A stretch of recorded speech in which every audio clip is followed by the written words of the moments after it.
মৌলা তোমার জমিনে থেকেছি সত্য, কিন্তু তোমার আদেশ পালন করতে আমি পারিনি। মৌলা আমি বান্দা এসেছি। আল্লাহ তুমি না রহমান, তুমি না গফফার, তুমি না সত্তার, তুমি না খালিক, তুমি না মালিক। মৌলা তুমি চাইলে তো দিনকে রাতও বানাইতে পারো, রাতকে দিনও বানাইতে পারো সেকেন্ডের আগে। মৌলা তুমি তো চাইলে মৃতকে জীবিতও বানাইতে পারো, জীবিতকে মৃতও বানাইতে পারো। ও মাওলা, এই বিশ্বের সামনে, এই বিশ্বের সামনে, এই গ্যালাক্সির সামনে পৃথিবীর কোনো অস্তিত্ব নাই। পৃথিবীর সামনে আমি 3.5 হাত মানুষের কোনো অস্তিত্ব নাই। মাওলা এই ছোট্ট নগণ্য বান্দাটা তোমার কাছে এসেছি। মাওলা মা তো ফেরাই দেয় না, মায়া করে।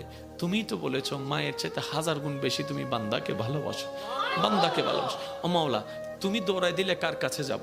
তুমি রহমত না করলে কে রহমত করবে? তুমি ফিরাই দিলে আমি কার কাছে যাব? ও মাওলা তুমি ছাড়া তো আমার কোনো উপায় নেই, তুমি ছাড়া তো আমার কোনো উপায় নেই।